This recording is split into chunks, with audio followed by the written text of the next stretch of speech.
Hi అండి. ఇది Saturday evening routine. ఒక సైడ్ రైస్ పెట్టేసాను.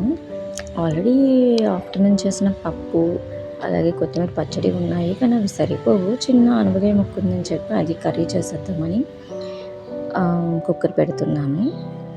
ఇక్కడ అనపకాయ ముక్కలు కొంచెం పసుపు, కారం, కొంచెం వాటర్ వేసి కుక్కర్ పెట్టేసాను.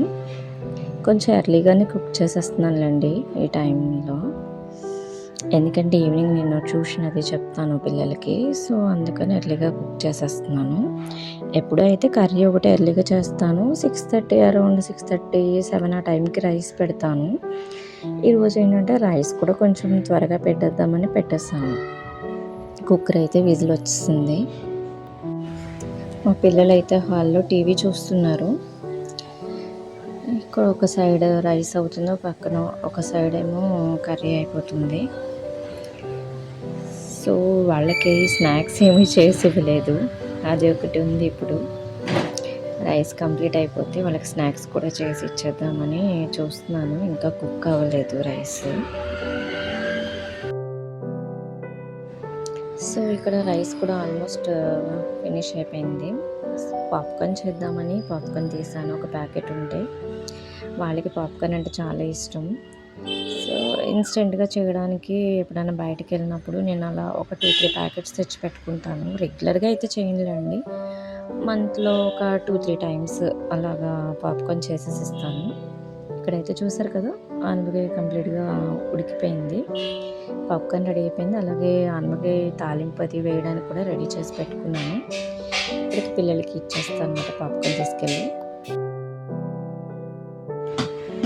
సో రెడీ అయిపోయింది. వాళ్ళకి తీసుకెళ్ళిస్తున్నాను. వాళ్ళకి ఏం చెప్పానంటే ఐస్ క్లోజ్ చేసుకుని ఉండండి, మీకు సర్ప్రైజ్ అని చెప్పానమాట.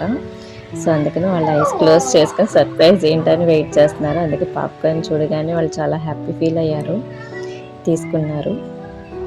ఇంకా ఇక్కడికి వచ్చేసరికి ఆనపకాయ తాలింపు వేయాలి కదా, అది కూడా వేసేస్తే కిచెన్లో వర్క్ కంప్లీట్ అయిపోయినట్టే. అంటే కంప్లీట్గా కాదు, కుకింగ్ సెక్షన్ కంప్లీట్ అవుతుంది. తర్వాత ఫీడింగ్ చేయాలి పిల్లలకి, తర్వాత వెజల్స్ క్లీన్ చేయాలి, ఇంకా చాలా వర్క్స్ ఉంటాయిలేండి.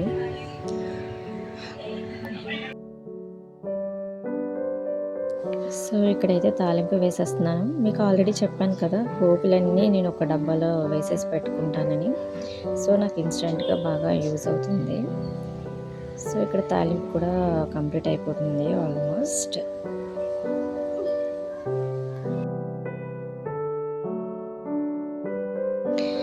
ఈరోజు అయితే మేమున్న చోట చాలాసార్లు పవర్ కట్ చేశారండి.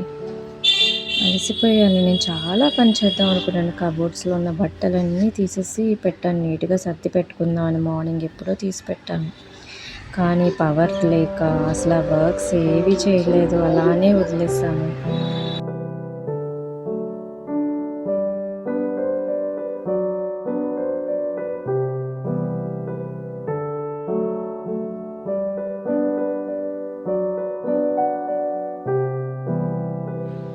ఇదిగో చూసారా, అన్నీ ఎలా తీసి పడేసానో సర్దేద్దామని. నాకేమో ఫ్యాన్ గాలి లేకుండా చేయలేను. కరెంటు వచ్చింది. సో ఇక్కడ కుకింగ్ సెక్షన్ కంప్లీట్ అయిపోయాక అవన్నీ కంప్లీట్ చేసుకోవాలి. తాలింపు అది వేసిన తర్వాత కొంతసేపు మళ్ళీ అది అలా మగ్గనిచ్చాను. టేస్ట్ బాగుంటుంది, తాలింపు ఫ్లేవర్ అన్నీ వాటికి పడతాయని చెప్పేసి అలా ఉంచేసాను.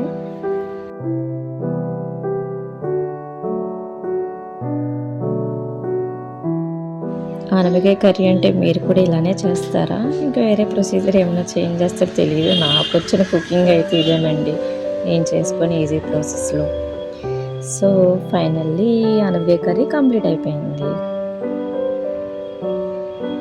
Okay, please subscribe and like చేయండి ప్లీజ్. Thank you, bye.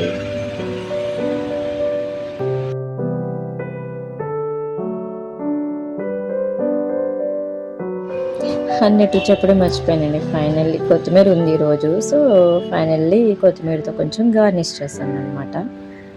చూసారా, యమ్మీ ఆనపకాయ. బాయ్.